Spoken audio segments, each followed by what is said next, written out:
All right, good morning, everybody. It's 8:30, so we're going to go ahead and get started. I just want to start by thanking all of you for joining us. We really, really appreciate it. And also just a few reminders in case you weren't with us for our Zoom training yesterday.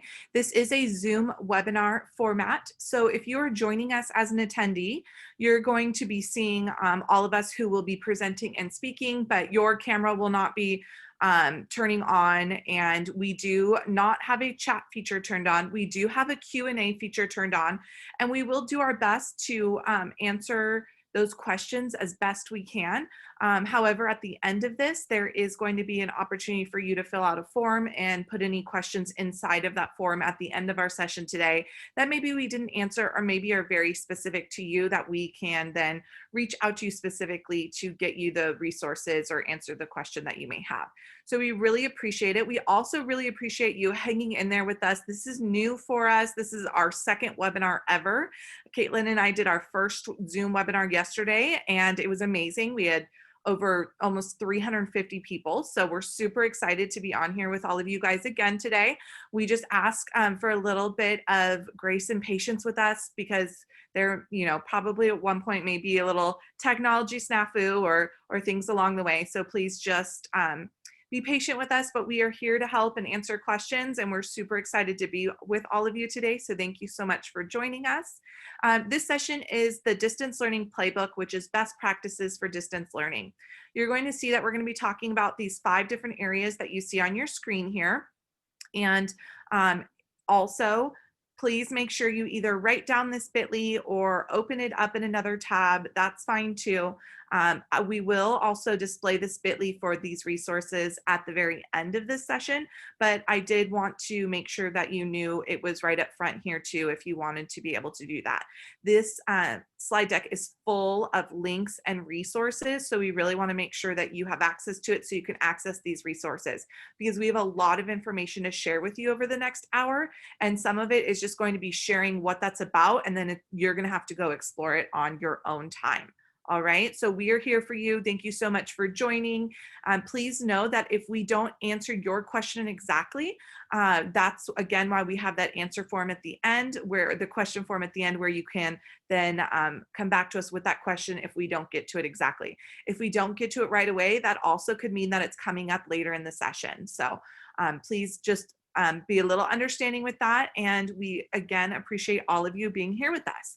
We have a wonderful team here, myself and Caitlin, your technology project facilitators. We also have one of our amazing content facilitators with us, and then we have 2 amazing elementary teachers, and all of us are going to be sharing throughout the presentation. So when they pop on for the first time, I'll let them introduce themselves, but I just wanted to give a big shout out and a big thank you for those wonderful co-presenters with us today. We are so excited to have you. So thank you all so very much. So we're going to go ahead and just dive right in, and I think Caitlin is going to get us started. Hi, everyone. Good morning. It's so good to see all your names here on the participants list. That's awesome. So we're going to start out with our first block here, which is establishing norms and expectations. And we know that the first couple days of every school year are basically setting routines, establishing expectations, making sure that kids know how to get in line the right way and freeze at the end of recess the right way, and all that stuff that we normally do.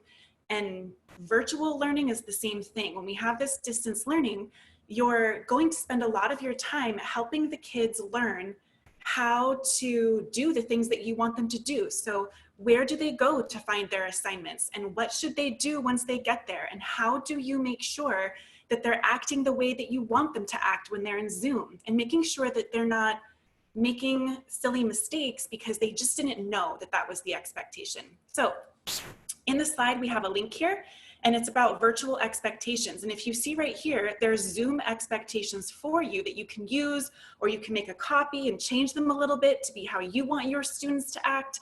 And it's about being on time, being in a quiet place, being prepared for the lesson, because it is class, it's school. Participating, how you want them to participate. Should they mute themselves until you've called on them? All of those little details. And then you can see if Katie switches to the next slide, you can add your Bitmojis to this and make it super cute, make the kids feel like they understand who you are and that they see kind of like a representation of you, so that it feels more engaging, and it also feels more personal, that connection with you as they're doing this virtual school. Also, we've included a link right here that says Common Sense Education. Common Sense is where we get our digital citizenship materials from. And so they also have all of this new material that came out that's all about how to make sure that your kids are safe and engaged, and how to make your distance learning lessons really effective too. So we have that link for you guys to kind of browse through and see which things you want to use with your own lessons. Now, per ed services, we do have some things that that's coming out. So we know that Seesaw is going to be used by grades TK, Kinder, First, and Second. And we'll talk more about that later today when we have our Seesaw training. But that's really to help parents and students and you know where to find all of your materials in one spot, because we know that when they're looking in 10 different places for all of these materials, that things tend to get missed. So really kind of making it easy for everyone to know where things are going to be. And the same thing is true about Google Classroom, but that's going to be for grades 3, 4, and 5. So that your parents, everybody knows, if I want to know what the kids have to do, let's check that Google Classroom and make sure that everything's up to date. We do recommend having the Synergy connection done with Google Classroom so that it links right to your Synergy. A lot of people already do this, so if you haven't done it yet, or if you haven't done it in a while, now that it's August and you want to try it again, there's a link right here for you that if you click on it when you get the bit.ly later, that when you click on it, you can go right to how to get that set up again for your Google Classroom. Virtual meetings. So yesterday we did our very first Zoom presentation, and this is a link to that information for you. If you missed the presentation, the training, and you want to come back and do another one, we'll have this offered again, but the information is here for you too, so that you can get access to that. One of the things that we're really thinking is a good idea is that if you use the chat box in Zoom as kind of a participation box, so that your kids know that, you know, we're treating this as school. This isn't like, oh, we'll be online for a little bit and then we'll go to school. That this is their real classroom with their real teacher. We're treating it like school. So that when you ask a question in Zoom, their way that they participate in your class is by that chat box or by unmuting themselves and kind of getting that expectation that, okay, let's all respond. We're all in this call together. If you're working from home and you feel uncomfortable with your students seeing your house or your background, you know, whatever it is, we do have this Sands USD background image that you can use. So basically you can make a virtual background and you can upload this image, and then that way, you know, students can't see anything going on right back here. It's a little safe for everybody. As far as student devices go, so we know that in TK, Kinder, and first grade, those students have tablets, and this year, all students have Chrome OS tablets. If your students had Chrome OS tablets last year, they already have that, or from a previous year, then they have these Acer tablets over here. So you would click on those resources. Yeah, Katie's pointing to it. You would click on those resources to get to the information for yourself, for parents, whoever needs kind of setup information or logging in information. And if you're new to these kind of tablets and you're just getting them this year, then the brand of tablet that you'll have is called a Lenovo, and its operating system is the same. It's just a different brand. So these tablet resources are located right there for you. One of the recommendations we definitely have is to update your Chromebooks for grades 2 and 5 to upgrade them or update them daily. And we really noticed that in the spring, like 98% of our issues came from just needing to restart or update your Chromebooks. And once that was done, many of our issues and little things kind of went away. So I would think that when you're setting your norms and expectations, that one thing might be good to say, okay, we're ending class for the day. I'll see you guys tomorrow. Everyone, at the end of this call, turn your Chromebook all the way off and restart it so that every single day they're getting that update. Also, some of the students, they think that just closing their Chromebook is turning it off. And so they're like, yay, I'm following the rules. But that doesn't really do it. It all stays the same. So you really want to train them to press the power button, really let it all the way restart to get that done. One last thing before we end this page is the student detail report in Synergy. So as we're trying to get to know our students and establish these norms, it's really hard when you're kind of getting to know them virtually. So we really do recommend going through our Synergy teacher guide and knowing right here how you can check the student detail report in Synergy, and you can find out some information about your students and see who you're working with so that you can make that connection and really feel like their teacher and feel like they're your students, even though we're at a distance. So Katie, take it away. All right, thank you, Caitlin. Lots of amazing information on that slide. And as you can see, everything she mentioned is linked on here and full of amazing resources for all of you. So next we're going to move on to our second point, which is meaningful student engagement. I'm just going to do a little bit of talking, and then we're going to let our fantastic teachers do some amazing share outs and connections with you.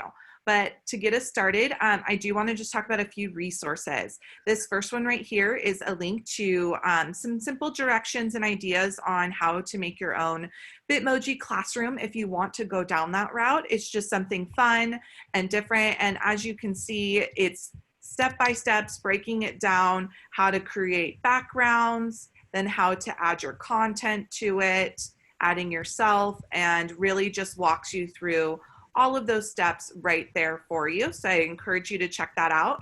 Caitlin and I have both also created a Bitmoji virtual office. Here is mine, full of lots of helpful resources and links that I would encourage you to check out for both of us, and just some helpful different technology links and things like that. So I wanted to draw your attention to both of our virtual offices.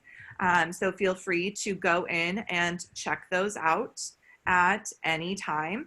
And they're just fun and interactive. And as you can see with students, it's just a nice way to kind of engage them.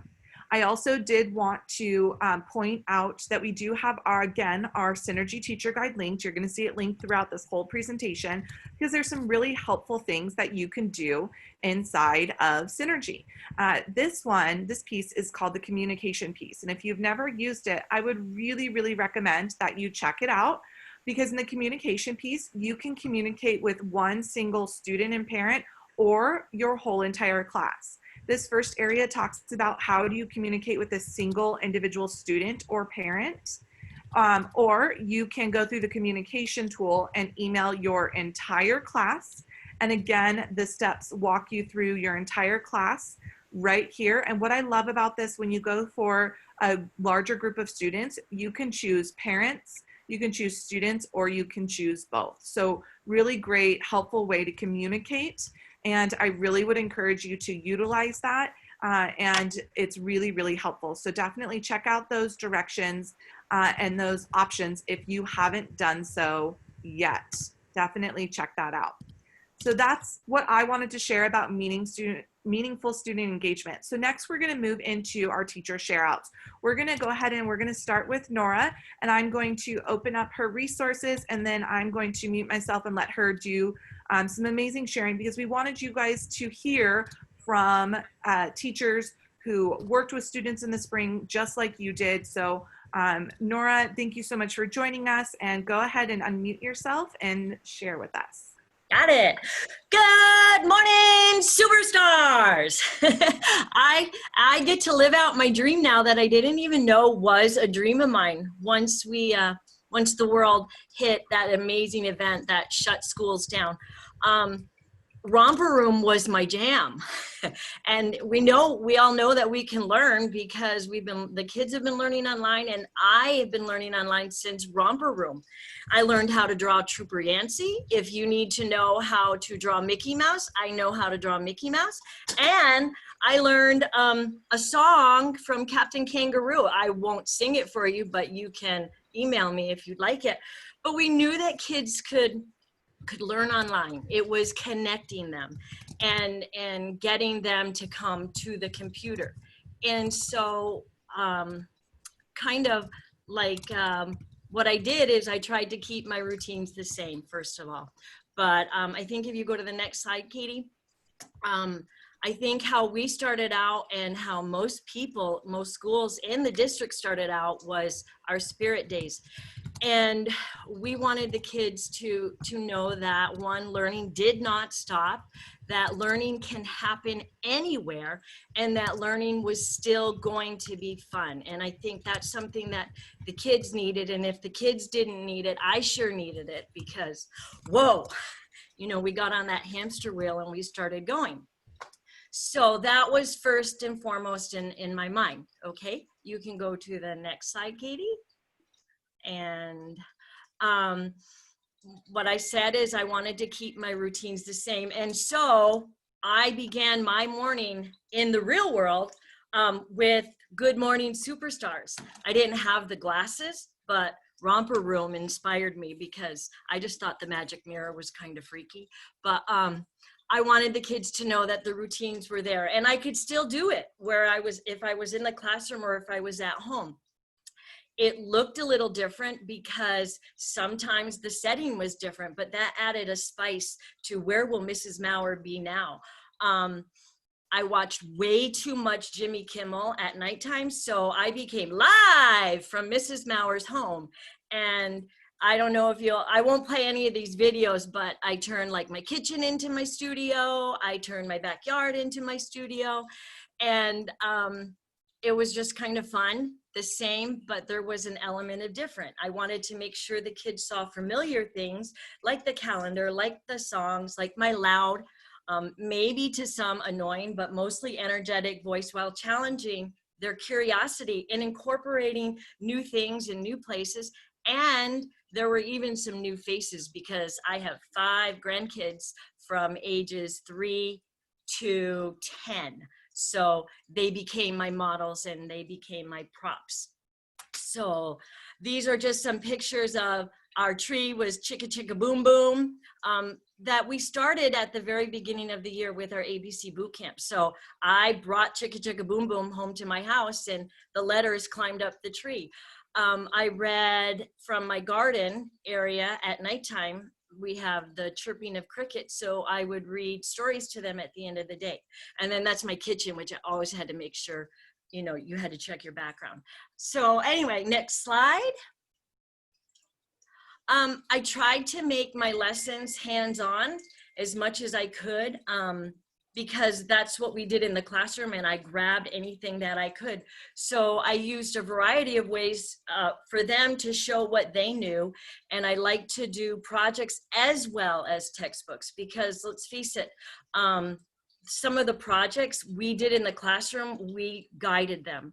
Parents, they needed to do what was safe and comfortable for them. So I did allow a variety of ways to show for the kids to show evidence that they were learning. And I also had to keep it so that the parents could do it. And sometimes with textbook works, I wish there was a magic button that I could say, oh my God, I got to zoom in right now and save this child, because one day I watched one child for 30 minutes. I watched each video and he did 6 workbook pages in 30 minutes. And I thought, oh, I need to save him. However, that was that parent's comfort zone. So I had to allow that. And then I did feedback, which was a big thing to go in and say, okay, I noticed. We did a lot of the projects that then they brought to Zoom. So that got them to Zoom. My first Zooms were, I didn't have very many kids and I was okay with that. But then after we watched and we shared and I listened to other people, I knew I had to market Zoom, but I was really cool and excited that the numbers were small. And then I just made a big deal of it. You're going to share it on Zoom. You're going to do it on Zoom. Bring your projects to Zoom. And so the kids look forward to that. A couple of the projects there were an I Spy math. We did measurement, and we did big and tall and small, and we even used our sunflowers, which I think I'll show, they'll be up on another slide. for measurement, but I thought, oh, how fun to play I Spy. So they had to make trays of different objects. And then when they came to Zoom, I had put their slides up, or they took their pictures off of Seesaw and put it on Google Slides, so that when their picture came up, they could ask questions like, I spy with my little eye, or somebody else could say, oh, I know one from that picture. So it brought the kids in, sharing, and the excitement of their slide being up there, but then also being able to pick out somebody else's project. Big thing that I tried to do with lessons and with everything was shout outs, because going back to Romper Room, whenever she did romper, stomper, bomper, boo, tell me, do, tell me, magic mirror. Do you guys know this yet? Did all my friends have fun at work and play? And then she would take that magic mirror and call out names. But do you know she never once called Nora? Never.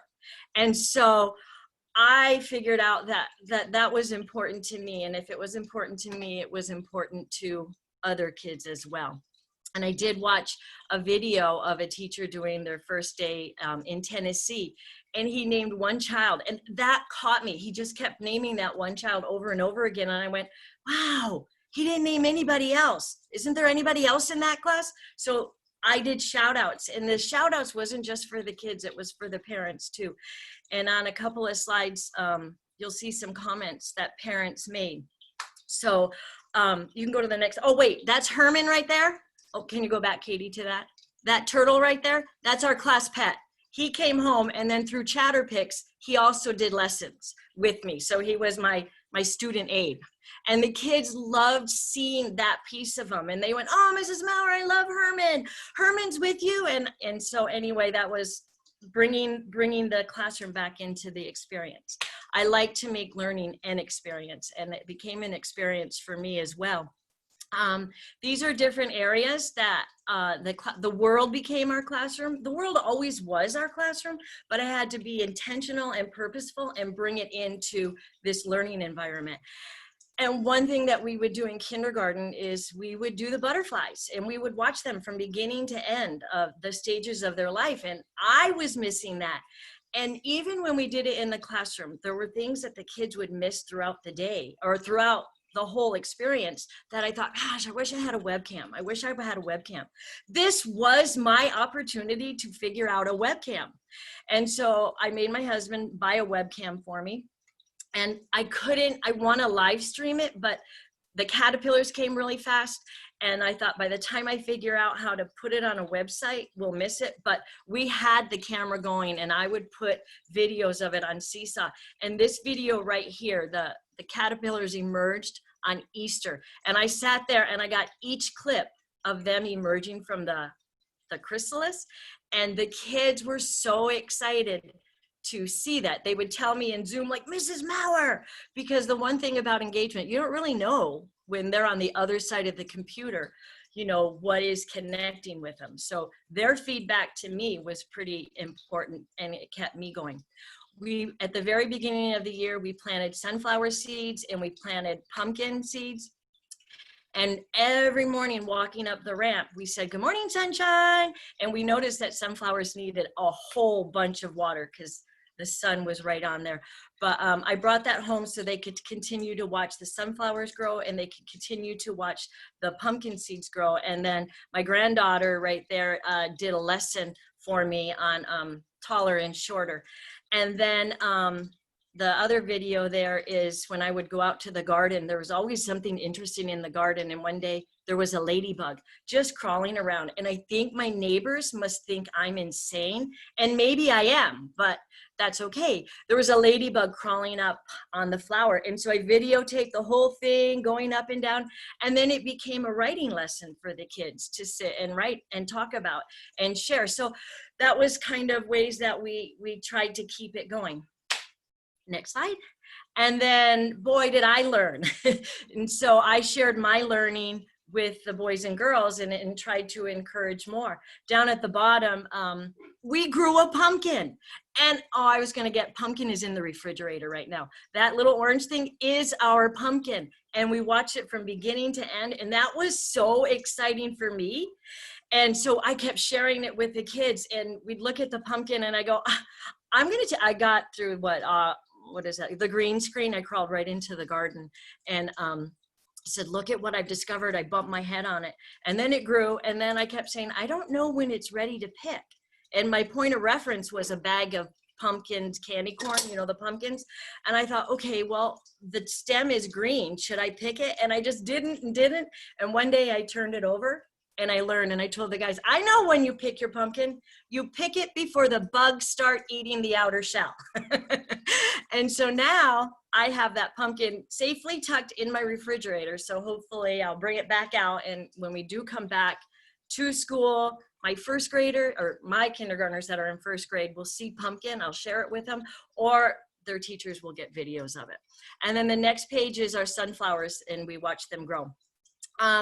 So then here's what the big thing was. A picture is worth 1,000 words. And I found that if I personalized videos, parents became more engaged, allowing the kids to become more engaged. And here were some of their comments. We love the personal videos. It made my child feel connected. And when I got these messages, I started crying. I could start crying right now. Thank you, Mrs. Maurer, for videotaping the math lesson. I was having a hard time explaining it. And so that's what I did when I'd see that kids were having a hard time. I would make a video. I'm a YouTube star in my own head. I like going, comment below, but my fingers go all over the place. The one video called Making Ice Cream. And this is where you just don't know when they're engaging and not. You think it's an exciting lesson. And so I set this up as a Zoom. I had finally figured out Zoom and my lessons, and I made a chart, and I had all the ingredients, all the little dishes, you know, like a cooking show. I learned that from my buddy Laura Lee Stolzoff at Earhart. She put on Twitter a cooking lesson, and I thought, wow, I want to do that. And then my teammates, I'm going to shout out Rebecca and, oh gosh, 217 people. I can't think of her name. Anyway, they found great videos of making ice cream. And so I did the Zoom and only one person showed up. So I recorded that again, making it so that the parents could see it. And that's when the kids said, hey, Mrs. Maurer, we went shopping and I got my ingredients. And so when they saw me do it, then they connected with it. So now I did self-paced slides for the parents. I did my things on Google Slides so that if they were working, they could share out. We had checklists that the kids would let me know that they did. The reflections on Friday. Look at this one said, I liked writing about unicorns, but having to write, she didn't like. Next slide, I'm talking fast. I made tutorials for the kids. This is the shout out page, and this is a parent's comment. Mrs. Maurer, thank you for acknowledging my son when he participated in learning resources like iReady and Epic. It was so motivating for him. And the parent even told me one time, boy, when you called his name, he just sat right up there, which again, I go back to Zoom, to Romper Room. Mrs. Rice, our principal, would do Monday morning videos, and we would do our possum, and then we would give her a list of kids who were possum, and then they would listen for that to see if their name was going to get shout out by the principal. So one more, I think I'm getting close to the end. Play gives children a chance to practice their learning, and that's what we encourage with Zooms, to participate and learn Zooms, to get them to visit with their friends, which I need to tell you, up in the area where I live, school is starting, and one neighborhood said, hey, I got to give a shout out to Teachers Nora, because I know things are going to be okay. My child is so looking forward to 12 to 1 every day when she gets to eat lunch with her kids on Zoom with her friends. And I thought, well, okay, lunch with Zoom and I'm good, then here we go. But it gives the kids the connections, and I think that's what most parents are looking forward to. So on Zooms, we played games, we did songs. The one thing that was so exciting was the virtual paint night for Mommy and Me. And the mommies all came, and I did a directed painting lesson, and just watching the kids talk to each other. The parents got into it too, and the parents needed that as well, to learn how to have fun with their kids and that life is okay. I also watched my grandkids. The teacher did snack time, bring your favorite snack to Zoom. and talk about it. And then this one teacher, what she did is the kids would Zoom, and then she'd go, okay, I'm going to let you visit. And she would just video herself out and let the kids just talk to each other without she was still there and she could hear it, but she closed herself out. And then I watched my grandson, and he would say something, and he goes, okay, I'm done. And he walked away. And then my daughter lifted it up, and kids were still talking. So they got that chance to communicate. I opened up, one more thing, I opened up the Seesaw blog for the kids, because a couple of things they were missing on Seesaw was not being able to comment on their friends. So we opened up the Seesaw blog so we could put things in there for them to comment on and talk about and ask questions. And then all of that came to me, and I approved it and put it in. And then Flipgrid videos, because let's face it, even at my age, birthdays are important, and birthdays were important to them. So the kids would get a link, everybody would get a link on a child's birthday.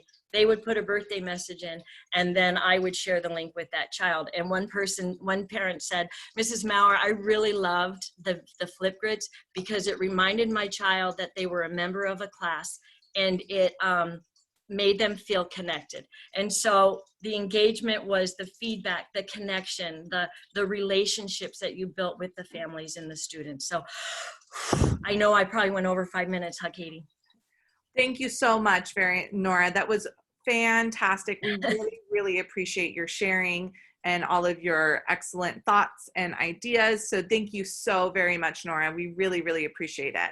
Thank you. Of course. All right, next up is Allison. And Allison, if you want to unmute and share with us, we would love to hear your perspective from a 5th grade perspective. I just want to start off by saying I would love to be in Nora's classroom. Like, that just sounds like so much fun, and I just love you, Nora. So I just wanted to share kind of what happened for me when we went into this virtual learning, and I tried to connect what I was doing in the classroom already to what I was doing digitally. And so one of the things that I was doing was the must-do may-dos in the classroom. And so I was trying to figure out a way to assign that to students in a similar format. And so what I decided to do is I would push out weekly slides. And so I just wanted to share kind of what my experience was with that. And so I was sending out these slides, and I would just give them the assignment, any links that they would use. Pear Deck was something that we used a lot. And so they were already used to that routine. So all I had to do was give them the link to remind them the website, and then here's the code, and then they would join me in there. And so that was something that was pretty normal for them. But then I started reflecting, well, how am I going to teach? Like, I had a hard time with trying to teach a lesson in Zoom, especially when it was once a week. And so I wanted a way to engage them and have a routine going. And so what I started doing was recording myself. And then I thought, well, what if I utilize YouTube a bit more? Because as 5th graders, they're just all into YouTube, and they watch that more. I have kids of my own. I have an 8-year-old and a 10-year-old. And they really don't watch TV, they watch YouTube. So I thought, well, if I become this YouTuber that keeps on making videos, maybe they will actually want to watch them. And they did. And so I met with them every morning at 9 a.m. and I would do YouTube Live. And so I would just start my video at 9 o'clock. And I usually had about 10 to 12 kids watching live. And then I would interact with them with the chat box. And so they would say good morning. And then I would do shout outs, and I would just first name only. And I would just say, oh, good morning, Gabriel, or good morning, Jose, or good morning, whoever. And, you know, it just lit up their light. And so I just think that because I used that, it was a way to tap into just, they were watching me, and it was quick. It was like a 10 to 15 minute video, but I was able to teach the lesson. And then if the kids that didn't wake up at 9 wanted to watch it, I would put that video into the slide that had their assignment listed out. And so they wouldn't see the videos until I actually made them. So throughout the week, they were getting these videos added in. And so what you're seeing is one example of a Monday. And so I would have a math lesson, then I would have a reading lesson. And so I would just embed those. And then I also had a lot of feedback from parents because they were really appreciative to have those videos available to watch and be able to support their kids. Because they had some concerns about if they weren't available during the Zoom meeting, that how would they be able to know what was taught? And so that really helped for just that engagement with parents as well. But I also noticed that it helped because kids could also rewatch the video. So if they watched it once, they were able to watch it again and pause it if they needed to. And so I noticed that the number of views on videos would be 30 to 40 by the end of the day, because that meant that either more kids were watching or they had more chances to watch. And then the other thing you'll notice on the slide is that I also, for office hours, I tried a few different formats because I wanted to see what would be the most efficient way to have them ask questions and now also have me respond. So one of the things I loved the most out of all the formats I tried was Flipgrid. And so I just had this open Flipgrid for questions so that we could also just engage with actually seeing each other, verbally asking the questions, and then I was verbally responding to them. And I chose to do that also as a student perspective, so that way if I answered the question, it was viewable to all students, not just to the student who was asking, just in case it was a question that other kids might benefit from hearing the response. And so I got to see their faces ask it. They got to see my face respond, and whether I had something to show them, like physically or something digitally, I was able to do that too. And then they also took Flipgrid way beyond what I could even do. So they did way more than I even really knew how to do. So I was learning from them as well. So that really worked for me. And so that's something I'm going to continue doing. And then you'll see that yellow box. This was the first day that I attempted a small group Zoom, and which was something brand new. And so I was really unsure how it was going to go. But I had consistently done a ticket out the door, something I was doing every day in a regular traditional classroom anyways, but that's something I continue to do with the assignments. Usually the last slide of my pair deck would be the ticket out the door. And that's the one that I was really checking for understanding with. And so what I decided to do is I noticed that there was a group of kids that were really struggling with the math. We were learning about coordinate grids and they just were struggling. And so eventually I was like, well, I could just do a small group, see how it goes. I would do small groups in the real classroom all the time, so why not? So it was amazing. And it was then that I realized that the small group was really the way to go for me personally, where I was able to support them and we were all unmuted. And it was a smaller group of about 6 kids that day, but I 8 to 10, even 10 was the most I had in one group. But it just worked really well for me to be able to support them specifically and be able to say right then and there what the mistake was without having all this I don't know, it just got distracting with everybody in the same Zoom if it was the entire class.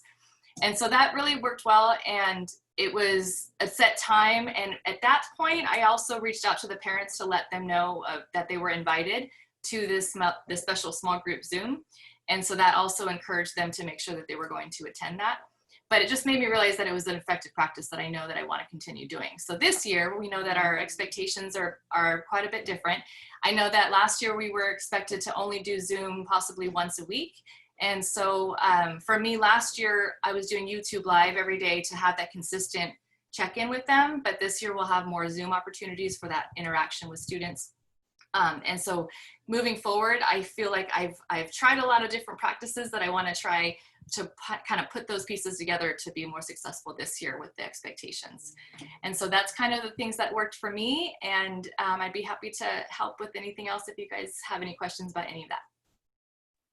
Thank you so much, Allison. That was wonderful to hear about your experiences, what worked, and some really great ideas. Thank you so very much for sharing with all of us. That was wonderful.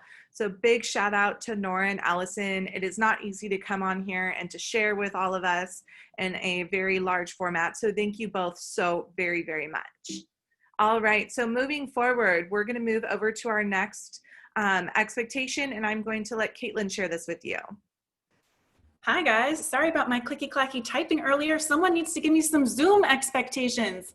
Whoops, my bad, sorry about that. But anyway, so checking for understanding. So one of the best ways to figure out if your kids know, what you're teaching and they understand it. We know that in the classroom, we always check for understanding, and there's little assessments that we do all day long, and you can still do that virtually. So some tools for this, we know that Google Forms is a great way to check for understanding, even if it's just a few quick questions that you send out. You can send these out, get some feedback, and then use it to either reteach or pull a small group for Zoom. either of those options is a good way to make sure that everyone in the class is understanding it and that you're not just teaching to the air. Another cool thing is in Google Classroom, there's a questions feature. So you can go into your assignments, okay, you can create some classwork, and then when you create it, you're gonna use this question option. And there's short answers, there's multiple choice options, and then you can see what kids got out of your instruction, okay, so it's really valuable. There's some support we have here on how to use questions within Google Classroom, and we'll be talking a little bit about questions today in our Google Classroom training as well. There's also synergy assessment trainings to come soon, so keep an eye out for those because that's also going to help. Awesome. Thank you so much, Caitlin. Moving forward to our next part of this presentation is talking about feedback and maintaining communication. So we really think that there are some great different tools and ideas out there. This first link right here is to a resource from our teacher toolkit talking about best practices with communication and feedback and giving you some really great direct ideas and tools and resources. So I would definitely recommend checking that out. Some things that we would like to recommend for Google Classroom, using those Guardian summaries. What we've done here is we've given a link to an example of what that looks like and then the directions on how to turn that on, excuse me, but we will also be talking about that in our Google Classrooms session coming up. And I just realized that I forgot to add on here, and I will add it as soon as we're done here. For Seesaw users, we do recommend connecting to parents and turning that option on so parents can connect to Seesaw, because as you heard earlier from Nora, that her parents really loved being able to connect and have that ability to see what's happening in their classroom. So I will be putting those resources on here for you. I apologize that they did not get on here before then, but please do know that whether you're using Seesaw or Google Classroom, there are really great ways for parents to connect, and we will link those resources on here for you. And then finally, again, we've linked that communication tool that I had open earlier. It's the same link, but we just really wanted to reiterate that this is a really great way to communicate using Synergy. It's very simple, very easy. You can communicate just with your parents, just with your students, or all of them, or single parts of them at a time. So really great communication tool. So definitely make sure you're utilizing Synergy to do that. Especially, for example, when you create your Google Classroom, if you want to be able to give and send out your classroom code easily, then you can do so through the Synergy communication tool and email not only your students and your parents at the same time. All of our elementary students will have email turned on again for them this year. It should already be active for them and working, and they should be able to access that as well. All right, I'm going to pass it back to Caitlin for our next bit of information. Okay, another way to make distance learning work for you is to really leverage the curriculum and instructional technology that we have available for you guys.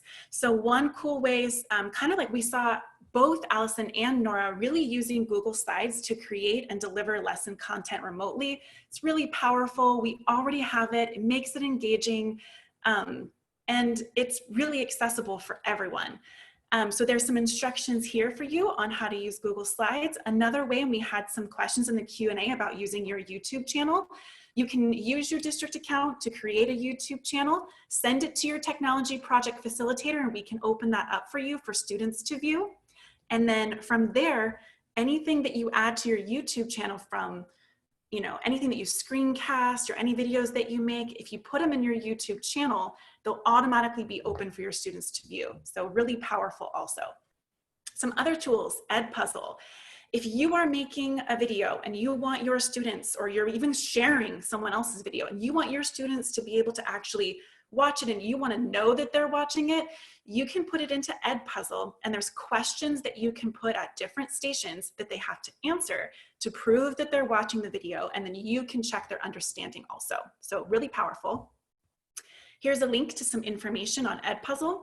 Kahoot and quizzes, also really engaging, really fun, and then you can put these links right into either Seesaw or Google Classroom, whichever one you're using, so that your platform stays the same. You're putting everything through Google Classroom or everything through Seesaw, but that you're still able to use all of these cool tools that we like. Another option down here, we have Pear Deck. So you can put your slide presentations into Pear Deck, and then you can add questions and little work that they can do throughout it to make sure it's accomplishing the instruction that you want your kids to have at the end. And the same thing with Nearpod. This is pending board approval, so really soon we'll all have access, but it's for TK through 12. And there's some Nearpod license resources for you there, right, linked on this slide as well. Loom and Screencastify, super powerful to screencast yourself, because you can have your Google Slides presentation, and then in the corner is you teaching it. So your kids can see the material and they can see you, their teacher, teaching them at the same time. So it's really good to actually make that connection, and your kids are learning from you, and it's just different when they can see your face and also see your screen. So whether you want to use Loom or Screencastify, we have some videos on how to do either one of those options for you. And if you need help, ask one of us, we can totally help you. On the bottom here, I know we had some people in the Q&A asking about Flipgrid. Here's some resources and support. Again, you can always reach out to Katie and I, and we'll help you also. It's a really great resource to make kids really feel like they're still part of a classroom, and that they can comment on each other's videos and reach out, and it gets that connection built up. So just some options for you guys to check out. Wonderful. Thank you so much, Caitlin. And please just remember that these are just ideas. These aren't, you have to be using all these programs. These are just programs, as you've heard, Nora and Allison mentioned some of these programs and saw their examples. They're just some things that we wanted to share as ideas, with lots of resources for you to go check out if you hear about them or want to learn more about them. So thank you so much, Caitlin. Moving over to this page, we're kind of heading towards that wrap-up stage of our training here today. But I did want to just remind you that we also have lots of amazing other facilitators inside of Ed Services, and we have them all listed here, and their emails are linked. And we just wanted to give you kind of a reminder. We also have our teacher toolkit linked right here for you. So you can click on that and access that teacher toolkit at any time. And the training schedule that's happening this week. And I do want to point out and mention that on that training schedule, go back and visit it, because the wonderful Courtney Franklin is replacing the links to register for those with the links to the recorded version of this, so you can go back and rewatch it at any time. So please make sure you check that out. Reach out to any of us project facilitators. We are all here to help, and we all want to make sure that you feel comfortable and have whatever resources and support that you need along the way. All right. Okay. Go ahead, Kate. Sorry. Okay, we also have some awesome information provided by Ed Services, and we'll talk about that in just a second. I just also, before we get there, wanted to share that we have a virtual help desk with tech help that we can share this bit.ly link. You guys can share that with parents, students. I think the parents need to fill out contact on it, so you might want to share it with the parents. But also for you too, then you guys could get help as soon as you can from that tech resource. So make sure you guys keep this starred or bookmarked somewhere so you can get to it. All of our session resources from today are right here at this bit.ly, so you guys can get that again. A lot of people are asking about that in the Q&A, so grab that link, take a picture, write it down, make sure you have these resources. If you have any questions about this presentation and you didn't get a chance to ask it, or we didn't get a chance to answer it, fill out this form down here, and then we'll make sure that we get to you. Now, I'm gonna hand this over to Kate Keener, and she's gonna share with you our website. Hi, everyone. This summer, we created this website as a big team of people. The purpose is to just have one-stop shop for TK through 5th grade teachers. So you could just go to one place, and you don't have to go through your drive searching for files or through emails trying to find an old email with really important information. Although we did create it in this time of need for distance learning, we want it to be a long-term solution for our district, and just a really, really helpful tool for our elementary teachers. So this is a teacher teacher resource website. It's not for students, it's not for parents. It does require your login to access. But the first thing we want to highlight is you see that toolbox, and that is a teacher toolkit of distance learning resources that was created by teachers and project facilitators. And you can see all of those awesome, cool things that you can click on and learn how to do to enhance your virtual learning environment. And on the left, you see the navigation. You can always click home to get to any page you want. Let's go through and let's show like the newsletter and the contact list before we get into the grade levels. But you know, Tammy Christensen sends out a weekly newsletter for elementary. We're going to continue that in the new school year weekly until we have nothing else to share. But for now, we have updates and announcements every week, and we'll always post the new version here. So the newsletter will link to the website, and the website shows the newsletter. So we're always staying up to date. When you get to this website, you can click that little star in the URL bar where you type in, and that will bookmark it. So maybe Katie can just point right there. That's where you click it to save as a bookmark.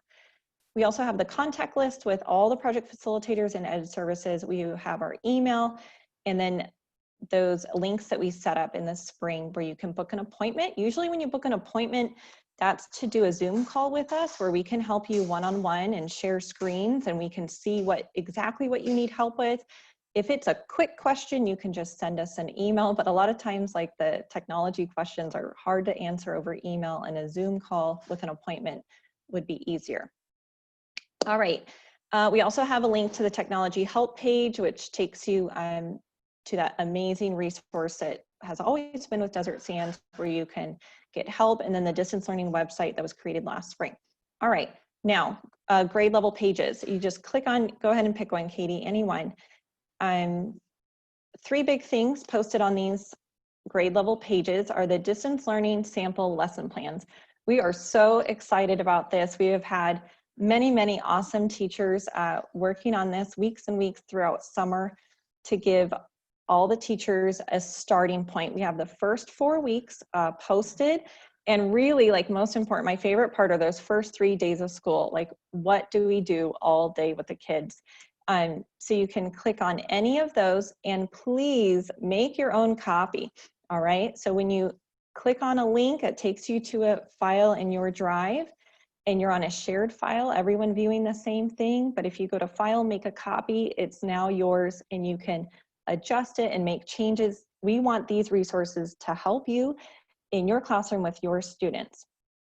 We also, on each page, Elaine Garcia has shared the ELA curriculum folders, and I have shared the math curriculum folders at every grade level. Those were normally emailed out or shared in a Google Classroom, and they're just all here in one spot. On the homepage, we're excited. We just got these out for this first week and into next week, but we will be adding, we're going to be adding a lot in the next couple of weeks as we get the school year started. But you can see science and social studies and AVID and ELD and special ed resources and PE and VAPA, and so many things will be added to this homepage as the weeks go on.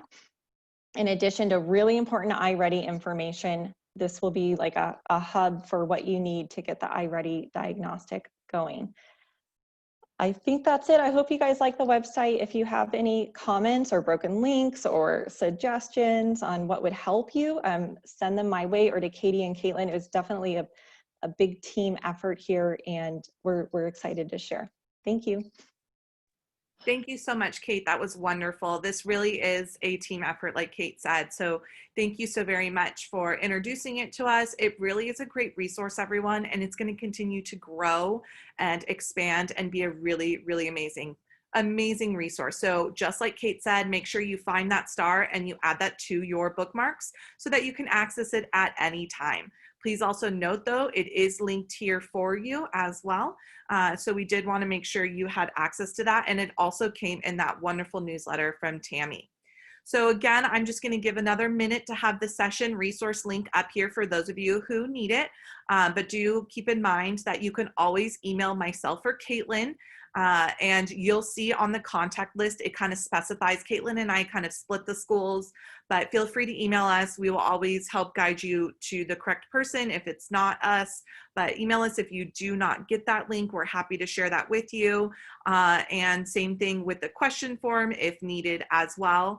So thank you all so very much for spending this hour with us, learning, asking great questions. Thank you so much to all of our amazing other presenters, Nora and Allison and Kate.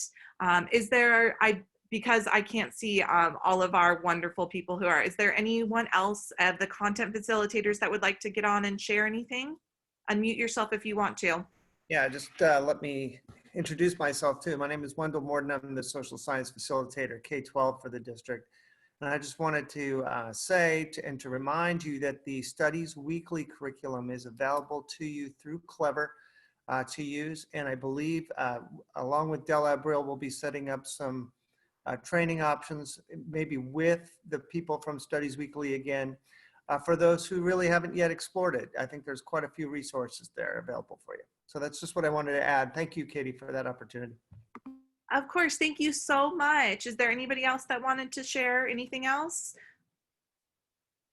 All right, awesome. Thank you all so very much. Okay, as we're going to wrap up, just a little bit of a reminder, how do you get paid for this week? If you weren't in a session yesterday, this may be new. If you were, we're just going to revisit it as a reminder for the distance learning session. So that means this session, Zoom, Google Classroom, Seesaw, those are the distance learning sessions. If you attend those, you're going to have to make your own timesheet. We have a link right here for you.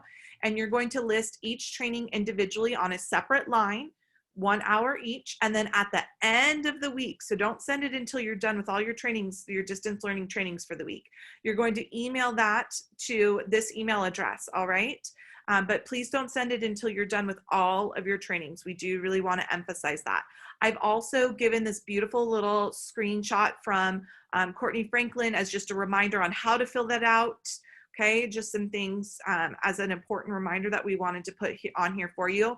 iReady is trainings are being processed differently. You do not have to fill out a timesheet. You will still be paid for that, but that is being processed differently. So that's why they are separated. Okay, so thank you all so very much for joining us. We really appreciate it. I'm going to put the session resource link up one last time. Thank you all so very much. I hope that you all have a wonderful day. Hopefully you'll be joining us for either Google Classroom or Seesaw or Zoom at some point later this week. We are so thankful to have all of you and so excited to start the school year with all of you. And please just remember, we are all here to help and support you and want to help you with whatever you need. Reach out anytime. Thank you all so very much. We really greatly appreciate all of you. Thank you to all of our wonderful presenters. I hope that everybody has a wonderful day. Bye, everybody.